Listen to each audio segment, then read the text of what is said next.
Greetings, everybody. Well, I decided I'm going to kind of, again, steer off from the Monarchy of Israel series a bit, and I'm going to be focusing on something that has come to my attention, and I've noticed there's been some disputes between the timing of Passover. Now, according to the Hillel calendar, chances are, more than likely, the Passover and the months and determining the months for 2013 is off. Okay, and it's off by about a month. I'm not going to mention the individual's name who I'm talking to about this, but I am in conversation with him, and I'm asking him questions, and he's trying to point me to the direction to look at in Scripture regarding this. Now, obviously, I take the Scripture in higher authority, but the only reason why I'm not going to bring up his name is because there's people on here that come onto my channel, come onto my videos, and I don't want to see him get slandered. So, I'm going to keep it confidential. And as soon as I find out the exact information on how this all works, then I will try to present it to you in a more simple fashion. Now, this doesn't negate the Daniel's timeline, just because the Passover might be off by about a month. Okay? I'm still keeping an eye on all the little events that are taking place. There's been a lot of talk and rhetoric that Obama going to Israel, and that he is that guy, the Antichrist, if you will, which is a lot of farce. I mean, that is baloney. I did do a video saying how it is interesting that 3.5 years prior to March 22nd of 2013, to the day, he won the Nobel Peace Prize.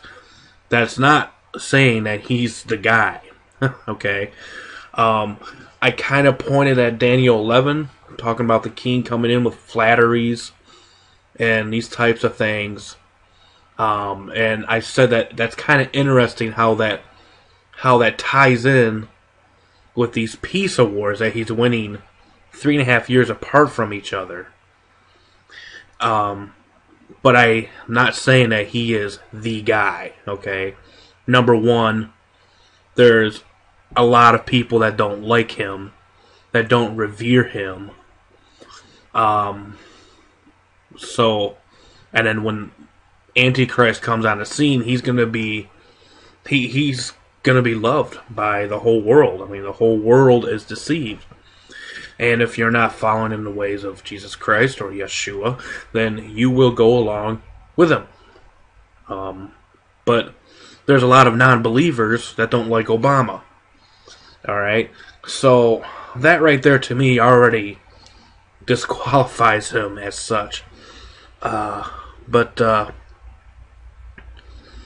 you still got the possible sign appearing in the heavens on March 2nd. With the Virgin, the moon under her feet, appearing over Jerusalem. So keep an eye out on that.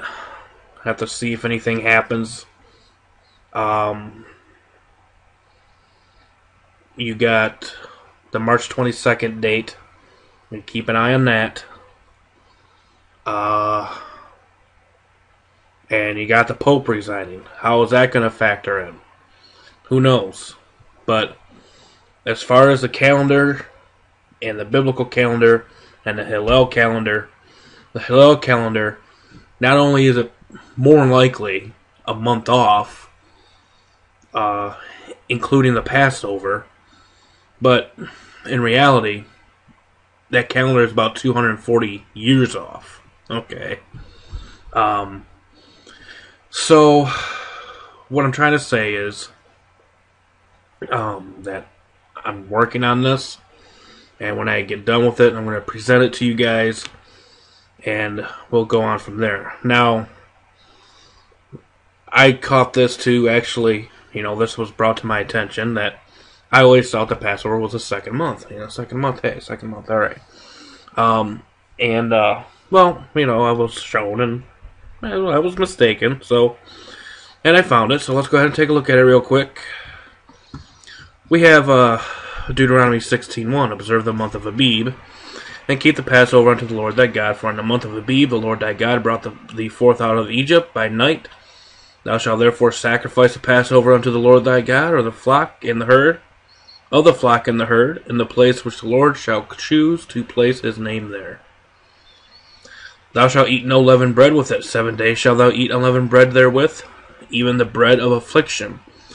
For thou camest forth out of the land of Egypt. Bread of affliction. Also how Jesus broke the bread. This is my body, do this in remembrance of me. For thou camest forth out of the land of Egypt in haste, that thou mayest remember the day when thou camest forth out of the land of Egypt all the days of thy life. Now you look at the word Abib, it can also mean Nisan. So, but obviously, you go to Esther 3:7, basically tells you when Nisan is. In the first month, that is the month of Nisan or Abib. So it can either be called Abib or Nisan. So I got that part right. I just got the number of the month. It's the first month, not the second. In the first month that is the month of Nisan, in the 12th year of King Cyrus, they cast Pur, which is where the Jews get that extra holy day Purim, which is not a feast of the Lord. It's not a feast of the Lord listed in Leviticus 23.